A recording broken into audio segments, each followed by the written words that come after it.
A minha esposa não pôde estar aqui porque hoje tem uma despedida de uma família missionária da nossa igreja. Eles estão indo para a Espanha, o pastor Luiz Otávio e André Rios, e justamente nesse momento, nessa hora, eles estão tendo aquela despedida e a minha esposa está ali juntamente com eles. Nós, como o pastor já apresentou, nós somos daqui de Campo Grande, da primeira igreja batista de Campo Grande, e fomos para missões em 97 e servimos por 20 anos no campo missionário através da Junta de Missões Mundiais, na Bolívia, na Ucrânia e por último 13 anos na Espanha. Na Bolívia nós abrimos 4 igrejas batistas e na Espanha abrimos uma igreja batista na cidade de Huelva. E na Ucrânia nós trabalhávamos no seminário batista dando aula e ajudando a preparar os obreiros naquela região. Nós temos 2 filhas, a Gabriela e a Ana Rebeca. A Ana Rebeca nasceu em Cochabamba, Bolívia, e a Gabriela nasceu na Espanha, na cidade de Huelva. As 2 cresceram no campo missionário, as 2 também têm esse sentir missionário, estão se preparando. A Rebeca faz faculdade de psicologia, mas já está inserida em missões, trabalhando com mães adolescentes. A nossa igreja tem um projeto chamado Elas, voltado para esse público. Vocês não têm ideia, nós temos crianças em Campo Grande que nós atendemos, 13 anos, já é mãe pela 2ª vez, e nós então apoiamos essas crianças, dando palestra, ajudando no incentivo aos estudos. É um trabalho muito lindo, e a minha filha também está trabalhando precisamente nesse chamado. E a mais nova, a Gabriela, trabalha na igreja, ela estuda propaganda e marketing, e trabalha em tudo que é voltado na comunicação da igreja, em mídias sociais, e está envolvida também na obra do Senhor nesse sentido. Nós somos pastores da área da família e também somos pastores de pequenos grupos multiplicadores. Debaixo da minha rede, chama Rede Aliança, nós temos 60 pequenos grupos espalhados em toda Campo Grande. Tenho 4 coordenadores que trabalham juntamente comigo, e esse é o nosso chamado. E falar de família é tudo de bom, porque faz parte do nosso ministério. Nós somos pastores da família e também temos ali, debaixo do nosso ministério, o que nós chamamos de Escola da Família. A Escola da Família tem vários cursos voltados para a família, desde a mamãe que está gestante, nós temos aula para essas mães, aí tem Educando Crianças à Maneira de Deus, nós temos o Infante, como falar de sexualidade às nossas crianças, pureza, nós temos um curso voltado para a pureza infantil, aí nós temos a transição do infante, temos Alcançando o Coração do Seu Filho Adolescente, é um curso maravilhoso. Aí nós temos Habitudes, que são 4 cursos voltados para adolescentes. Aí nós temos curso Mulher Única, Homem ao Máximo, temos Mulher que Prospera, temos um curso voltado para o casais chamado Aliança, é um curso muito, muito bom, tem abençoado muitos casais, e assim, essa mais ou menos é o nosso ministério que nós fazemos ali na primeira igreja batista de Campo Grande. Mas hoje eu gostaria de falar com vocês sobre essa maturidade, o caminho da maturidade do processo familiar. Deus deu um propósito para nós quando Ele criou o homem, quando Ele criou a natureza, quando Ele formou o cosmos, todas as coisas que Deus criou, Ele criou de antemão perfeita para um propósito. Tudo que nós vemos tem um propósito. Às vezes nós não conhecemos, não entendemos, mas tem um sentido naquilo. E o processo familiar também, ele tem as suas fases, ele tem os seus caminhos que nos levam à maturidade. E a maturidade é ver as coisas do ponto de vista de Deus, é você alcançar as coisas do ponto de vista de Deus, e isso é maturidade, a gente poder administrar o equilíbrio da vida familiar, a nossa vida. Hoje vocês estão me vendo aqui um pouco diferente, barbudo, cabeludo, É um propósito que eu fiz diante do Senhor. Há mais ou menos um ano atrás, eu tive um momento muito especial com Deus, no meu tempo a sós com Ele, e eu senti claramente Deus falando que Ele queria algo de mim, muito mais do que simplesmente uma adoração. E eu comecei a buscar, comecei a orar, comecei a fazer jejum, e eu sentia que Deus queria mais. Deus não me pediu, mas no momento exato assim, eu senti algo muito especial. A minha esposa tinha tido um acidente e ela precisava de um dentista, e eu a deixei no dentista e fiquei no carro com o meu ar-condicionado ligado, e eu vi um vídeo, e nesse vídeo a pessoa estava dando um depoimento e ela falava assim, ela estava cantando, e ela para de cantar e ela começa a falar para Deus que ela estava desesperada pelo amor de Deus. Eu desejo o Senhor mais do que tudo na vida.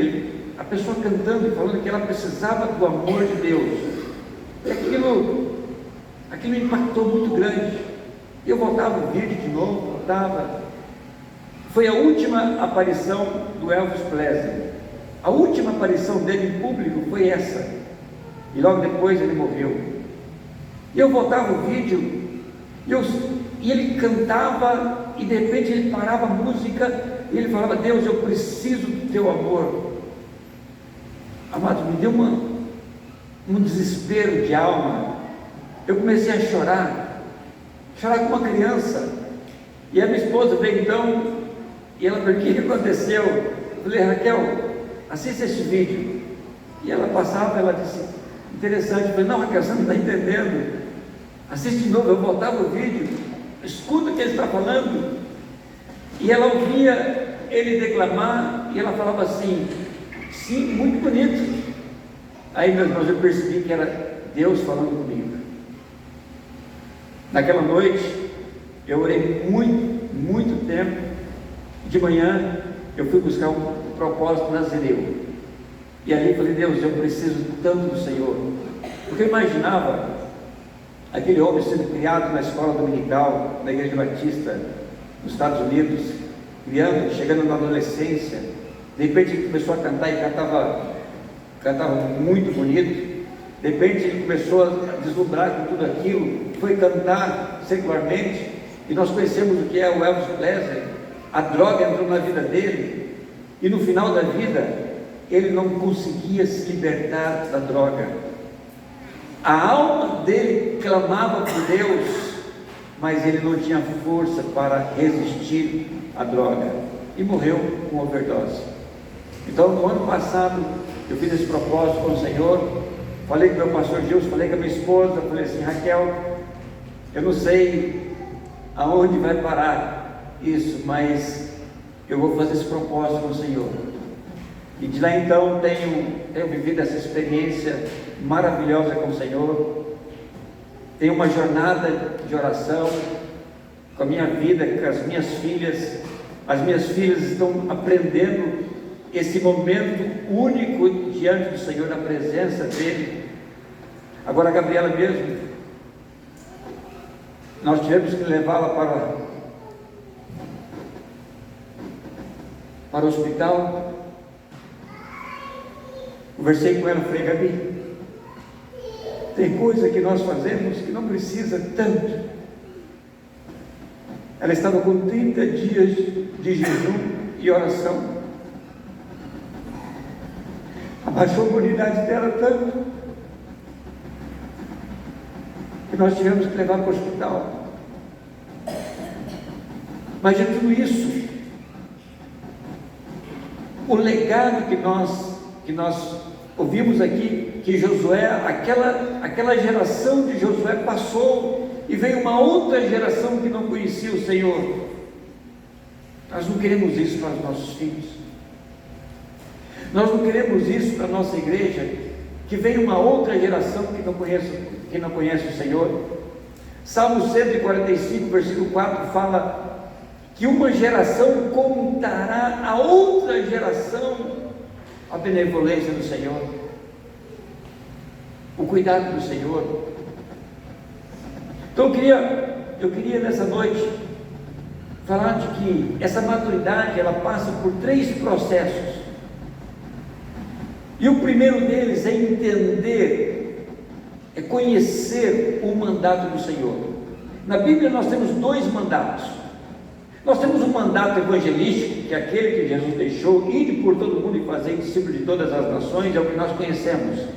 Todo mundo já conhece esse versículo de Mateus 28, ide por todo mundo e fazei discípulos de todas as nações, batizando em nome do Pai, do Filho e do Espírito Santo. Esse nós conhecemos, mas existe outro mandato, que nós chamamos de mandato cultural. Aquele mandato que está em Gênesis capítulo 1, onde o próprio Deus, ele cria todas as coisas com propósito, e quando chega no versículo 26, Deus fala assim: façamos o homem a nossa semelhança, façamos o homem a nossa mesma semelhança, conforme a nossa semelhança, e ele domine sobre os peixes do mar, sobre as aves dos céus, sobre os animais domésticos, sobre toda a terra, todos os répteis que rastejam pela terra. E o versículo 27, e criou Deus, pois o homem à sua imagem de Deus o criou. E aí vem o mandato: Deus criou homem e mulher, os criou. E Deus então os abençoou e lhe disse: sede fecundos, multiplicai-vos, enchei a terra, sujeitai, dominai sobre os peixes do mar, sobre as aves dos céus, sobre todo animal que rasteja pela terra. Esse é o mandato cultural que Deus deixou para a família. E que mandato cultural é esse? Baseado em 5 mandatos. Primeiro, a fecundação. A fecundação, ela não é simplesmente um mecanismo biológico do ser humano. Não, a fecundação é um mandato de Deus para o casal. Sede fecundos.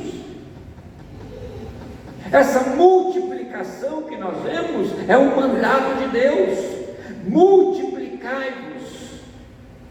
Encher a terra é um mandato de Deus. Não é da vontade de Deus as grandes concentrações. A palavra fala que assim como a água enche a terra e a glória do Senhor está em volta da terra, assim é a presença de Deus sobre aqueles que o adoram. Então o enchimento da terra faz parte do propósito do Senhor, não as grandes concentrações. E aí tem mais 2 mandatos: a sujeição e o domínio. Hoje, quando nós falamos de sujeição, parece que é algo negativo. Alguém vai sujeitar outra pessoa está sujeita a uma outra pessoa, soa negativamente, mas não era assim no plano original. O domínio não é uma coisa ruim antes da queda do homem.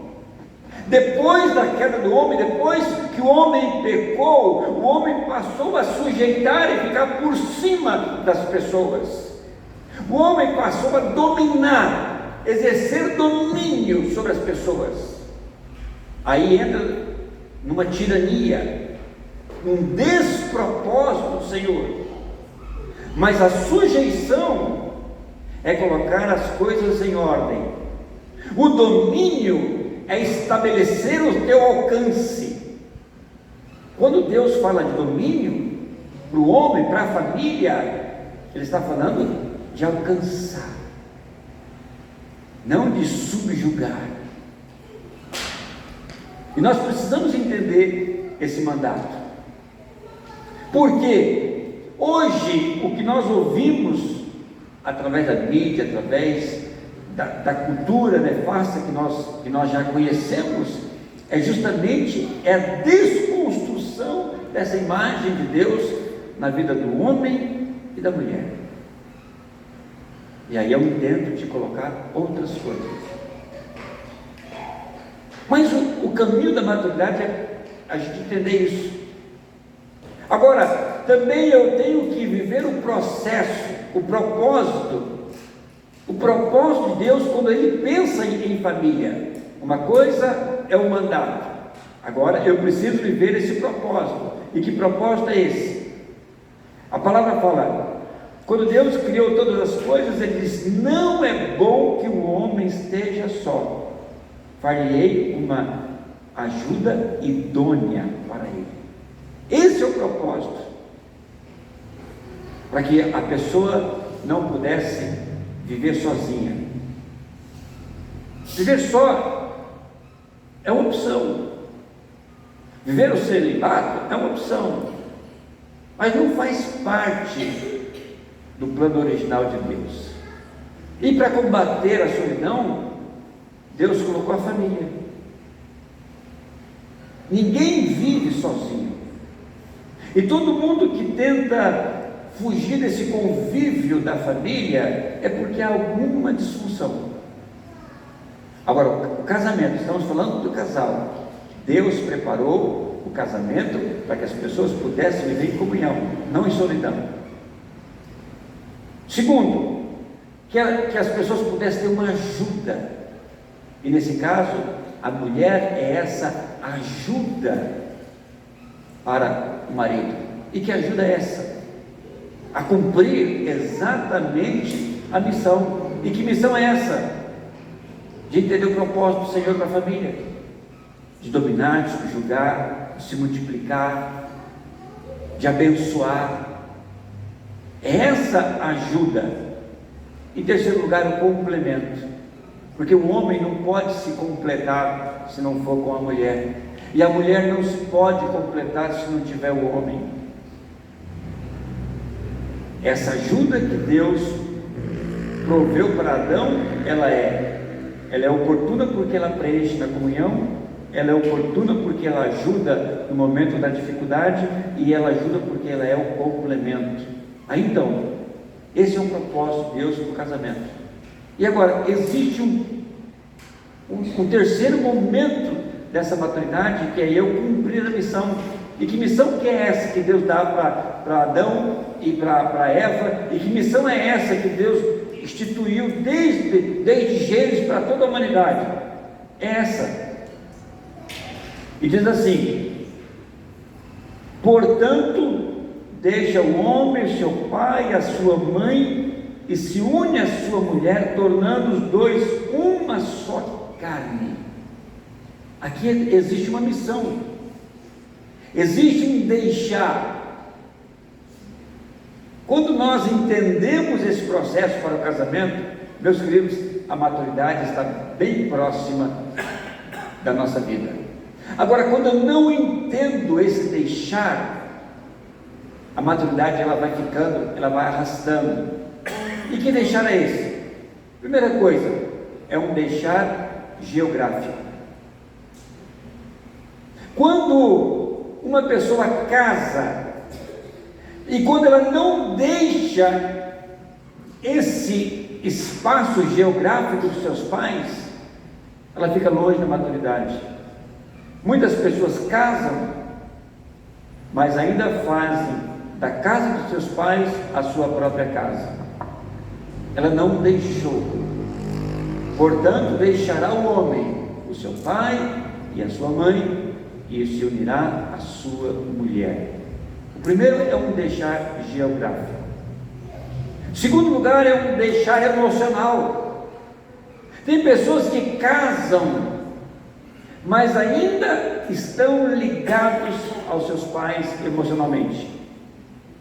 Tem alguma coisa errada nisso? Pode ser que não, mas a maturidade não chega. Se a pessoa estiver ligada aos seus pais emocionalmente, elas estão longe da maturidade. Quer ver um exemplo? A pessoa lá briga, casou.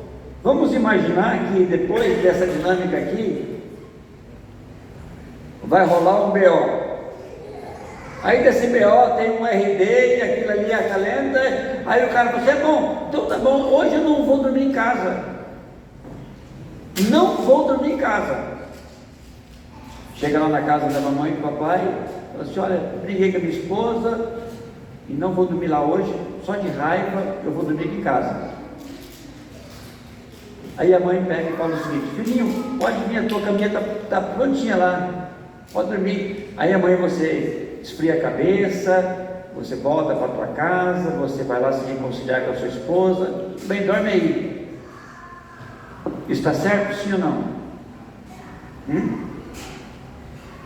De forma alguma. Agora, isso acontece na vida real? Muito. Por quê? Por que ele não conseguiu resolver os seus problemas na sua casa? Por que teve que voltar para a casa do pai? Porque havia um laço emocionalmente.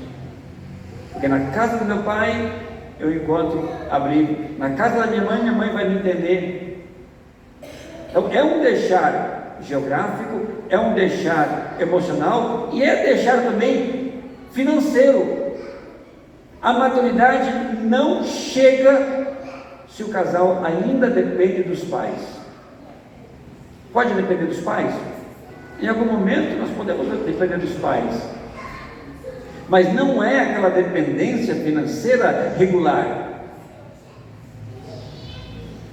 Nós somos pastores de uma igreja de 7.000 membros. Nós temos casais que às vezes não dá para encaixar para a gente atender durante a semana.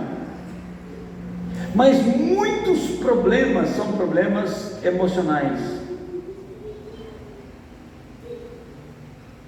Teve um pai que me procurou porque o genro estava malgastando o dinheiro que ele ajudava. Eu falei: mas por que você ajuda? Mas eu ajudo porque eles precisam. E eu pergunto: mas eles não casaram? Mas precisam.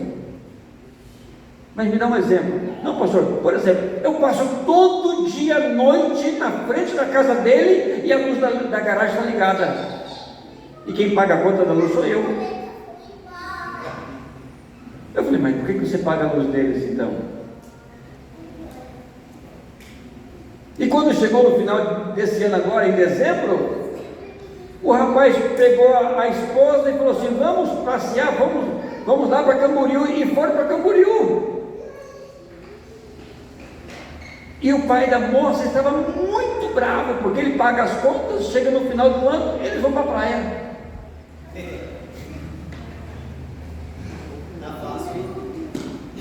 Eu falei: mas espera aí, de quem é o problema? O problema é que quem paga, ele quer ter a gestão, é ou não é? Então, não é um deixar. A pessoa ainda está ligada aos pais. Casou, é um deixar econômico. Os pais podem ajudar em um momento pontuais, claro que podem. Mas a maturidade não vem se o pai tem que depositar todo mês, o sogro. Se o sogro deposita dinheiro todo mês, a maturidade não vai chegar para dentro do casal. Então é um deixar geográfico, é um deixar emocional, é um deixar econômico, e eu diria que é também um deixar cultural. Porque cada cultura tem a sua, cada família tem a sua cultura.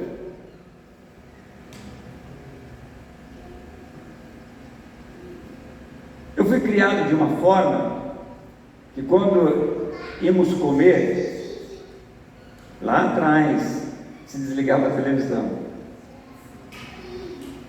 Eu fui para a casa da minha esposa, quando nós namorávamos. Eu ia conhecer os familiares dela, família de italiano. Eu pensava que eles estavam com algum tipo de problemas, porque falavam todo mundo junto, e brincavam e falavam. E ela falou: não, eles não estão brigando não, eles estão conversando. Mas desse jeito, gente, essa família é maluca. Então eu tinha a minha cultura e ela tinha a cultura dela. E agora quem está certo? A minha ou dela?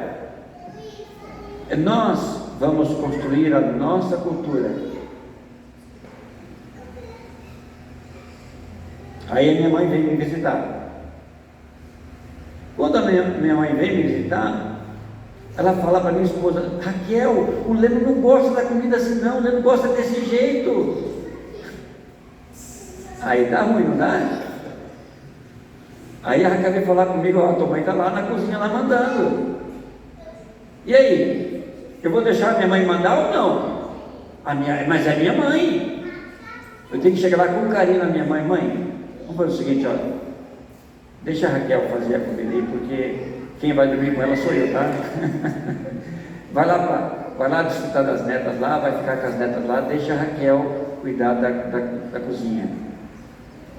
Por quê? Nós criamos a nossa cultura. Nós vamos criar a nossa forma. Quando as nossas filhas casarem, não vai ser mais a minha cultura.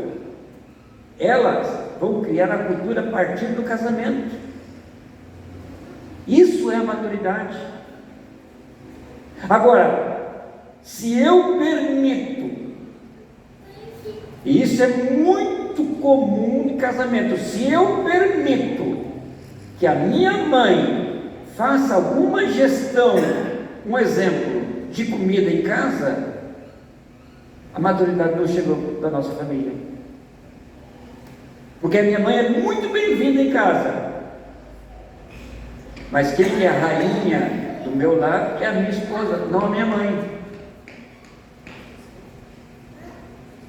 Sim ou não? Sim. E é uma desonra para minha mãe se eu colocá-la em evidência. Por quê? Se eu colocá-la em evidência, eu vou ficar ruim com a minha esposa. Nós éramos professores do curso de noivos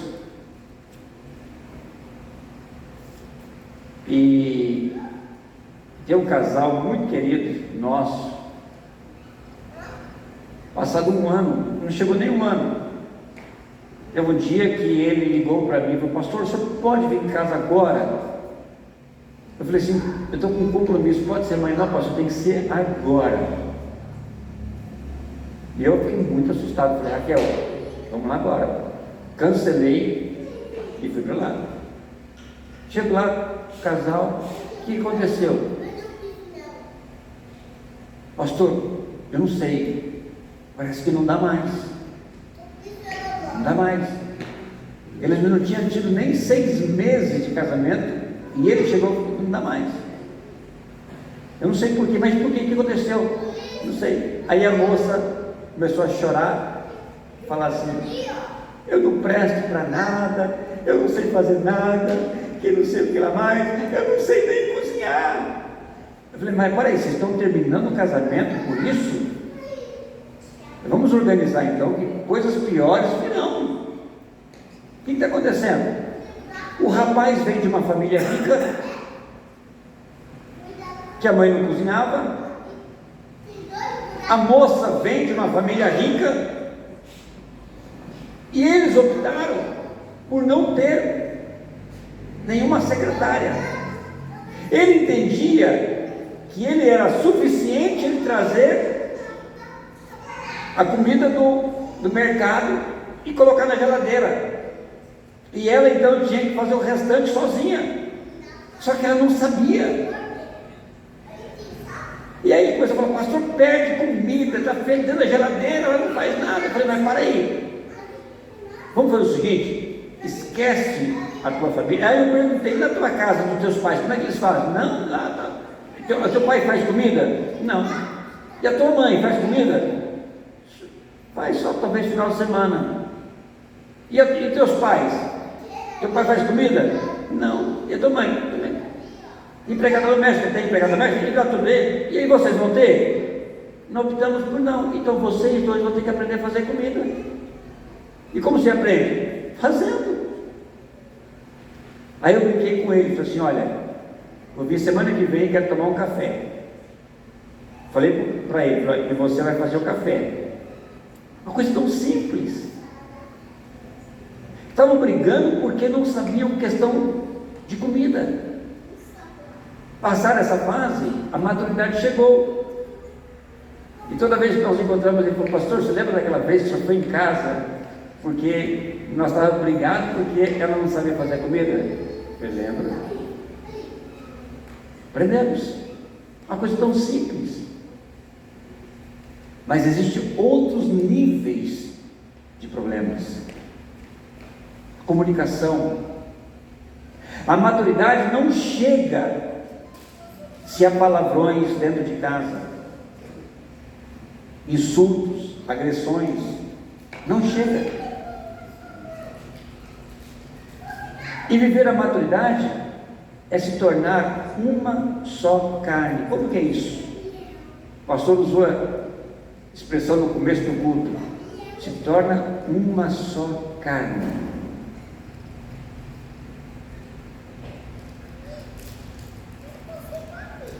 Tem uma palestra, depois eu posso até mandar para o pastor, uma palestra feita por uma médica. É impressionante o que ela fala sobre a relação íntima do casal. O relacionamento, quando tem intimidade,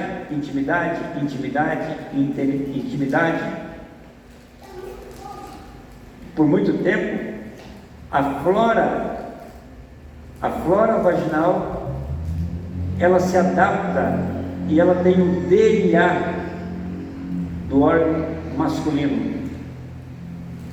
É impressionante o que Deus faz de tornar uma pessoa uma só carne. É maravilhoso. E qual é o problema da pessoa ter relação sexual com vários parceiros? É que ela não tem identidade. É incrível, parece que tem personalidade o órgão feminino. É como se ele conhecesse o seu parceiro e se torna uma só carne com ela. Nós temos uma médica na nossa igreja, ginecologista, PhD, e ela dá aula sobre esse versículo, que a ciência já demonstrou que é possível sim o homem tornar uma só carne com a mulher. E como se torna? Ela tendo relação somente com um parceiro. Impressionante a natureza de Deus. E como que nós tornamos uma só carne? Vivendo uma só pessoa. Quando que a maturidade chega? É quando eu entendo que nós somos uma só pessoa. Não existe privacidade em casa. Não existe senha do meu celular. Não existe contas separadas. Não existe o teu salário e o meu salário. Você pode ter salário separado? Pode ter conta separada? Pode ou não pode? Pode. Mas a maturidade não vai chegar. É difícil manter os dois uma só conta e organizar a vida financeira juntos? Claro que é difícil, mas a maturidade é um processo difícil. A maturidade chega quando nós entendemos o nosso papel de homem e o papel da mulher. Não é isso que se fala na nossa sociedade. É quando o homem entende que ele ama a esposa do modo como Cristo amou a igreja, se entregando por ela. E quando a mulher entende o seu papel de submissão ao marido, porque Cristo é a cabeça da igreja, o marido é a cabeça do lar. Mas quando ele se entra nesse campo, é muito sensível. E nós não gostamos de falar nesse tema, por quê? Porque o nosso parâmetro está sendo o parâmetro do mundo, do machismo, do feminismo. Mas nosso parâmetro não é esse, nosso parâmetro é a Bíblia. É quando o homem entende que a mulher é o vaso mais frágil. E qual é o vaso mais frágil? É o copo de Sica? Lembra do copo de Sica? Aquele copo de extrato de tomate, ele cai no chão e não quebra. E cai e não quebra. Agora o cristal é tão suave, tão fino, que se pode ouvir o som. Você pega um copo de cristal e passa o dedo, ele soa, de tão fino e tão vibrante que ele é. Mas o cristal, se você fizer com força, você quebra. E por que a Bíblia fala que a mulher é o vaso mais fácil? Porque ela é mais delicada? Não é. Ele está falando de sensibilidade. O homem deve amar a sua esposa como Cristo amou. Como? Se entregando, protegendo. Quem é o provedor da casa? Por muito tempo eu pensei que eu era o provedor da casa. E eu descobri que o provedor da minha casa tem que ser o Senhor. Ele que é o provedor da minha casa. Ele é que me sustenta. Ele que sustenta a minha casa, a minha família.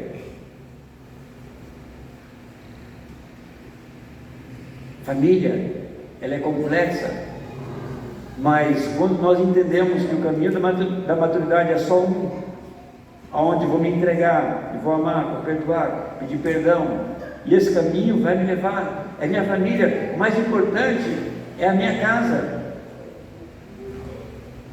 Às vezes eu brinco com a minha esposa sobre essas questões, inclusive, pastor, eu queria essa dinâmica, depois passa para mim as perguntas.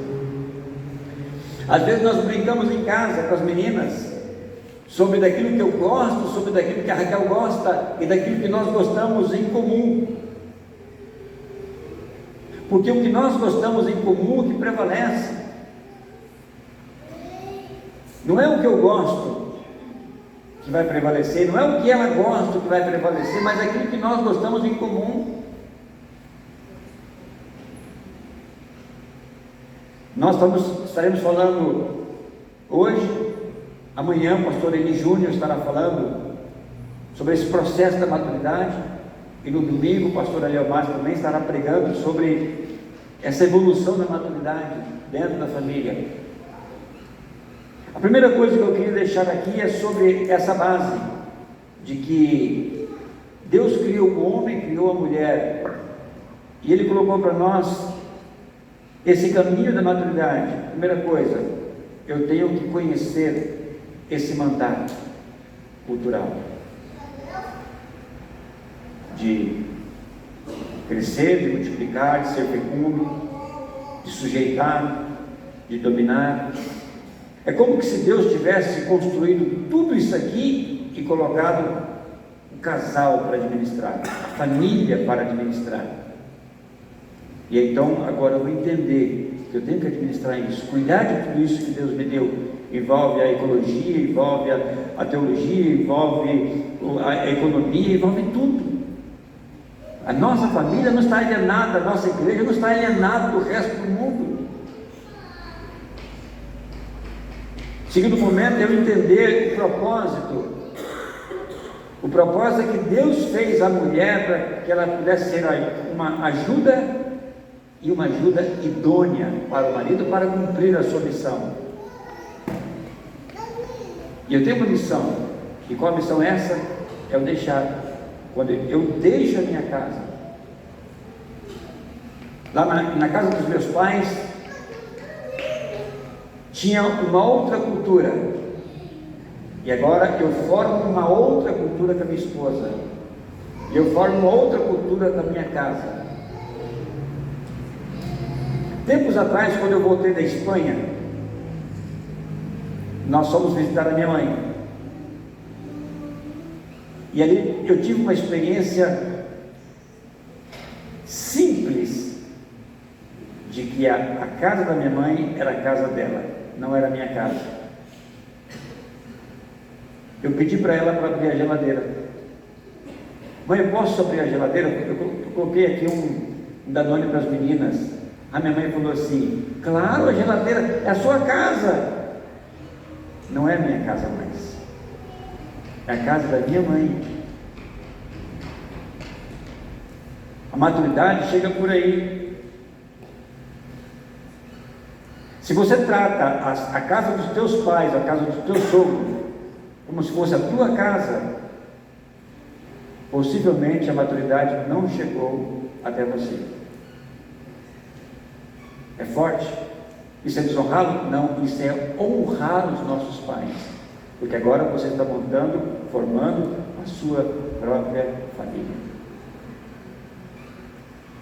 Que o Senhor nos ajude a entender esse processo, que o Senhor nos abençoe para que possamos entender esse processo, viver em família, viver em comunhão.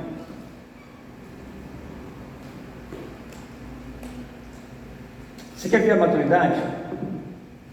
Chega em casa, porque essa dinâmica que nós fizemos aqui, isso é uma dinâmica, é uma brincadeira, é coisas superficiais, isso não muda nada, isso é uma brincadeira que nós fazemos. Quem gosta mais, quem gosta em casa, quando a Raquel vai pedir pastel, eu falo assim: do que eu gosto, Raquel? Ela fala de carne. Eu falei, então é assim mesmo, estou já brincando, estamos brincando. Agora, quer entrar no caminho da maturidade? Chega para o teu cônjuge hoje, ainda hoje, pergunta para ele o seguinte: pensa em três coisas que, se eu deixar de fazer ou fazer, a nossa família vai viver muito melhor. Três coisas. E vice-versa. Você ouviu, não justifica, não trata de justificar, você fala assim: beleza, eu vou me comprometer com isso. Três coisas. Chega lá, fala para ele o seguinte: olha, fala para mim, sinceramente, três coisas que, se eu mudar, se eu fizer, ou se eu deixar de fazer, a nossa família melhoraria em muito. Eu dei uma palestra dessa tem 2 semanas na nossa igreja, que nós estamos no mês da família. E o primeiro dia eu fiz essa pergunta. E eu brinquei com um casal na porta lá. Falei: e aí, já fizeram dessas perguntas? Pastor, eu já fiz hoje. Aí eu brinquei, falei assim: ei, eu posso saber qual que é as tuas pedidos? Aí eu falei: pastor, eu não aguento mais as gambiarras em casa. Pastor, tem fio para todo lado, tem madeira segurando a porta, não aguento mais. Eu já falei para ele um monte das gambiarras, já não aguento mais. Eu falei: se ele mudar essa gambiarra, você vai ficar feliz? Ela falou assim: muito, pastor, muito. Gente, ela falou com uma sinceridade tão forte. E eu brinquei com ele, falei para você. Eu falei: para ele é normal. Aí eu falei: então, vou dar para você 10 dias e vou perguntar para você se você conseguiu tirar essa lista. Naquela semana ele já estava tirando os fios, dando um jeito, pintando. Uma coisa simples, é uma coisa simples. Mas se mudar, vai fazer a dinâmica da esposa ficar feliz? Claro. Então, faça isso hoje. 3 coisas que, se você fizer ou deixar de fazer, a minha casa, a minha família ficaria feliz, e vice-versa. Esse é o caminho da maturidade. Amém? Vamos orar, vamos ficar em pé e vamos orar.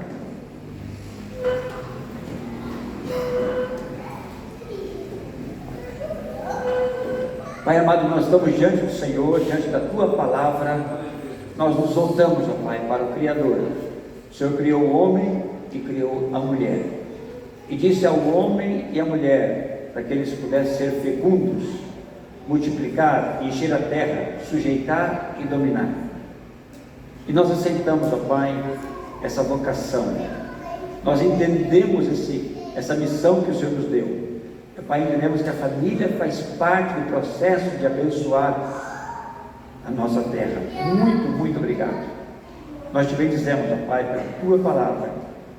Obrigado, Pai, por essa conferência da família. Que o Senhor esteja abençoando os casais, as famílias que aqui estão. Resplandece a Tua glória sobre todos nós. É o que nós pedimos, nós oramos, no nome de Jesus. Amém. Queridos, eu quero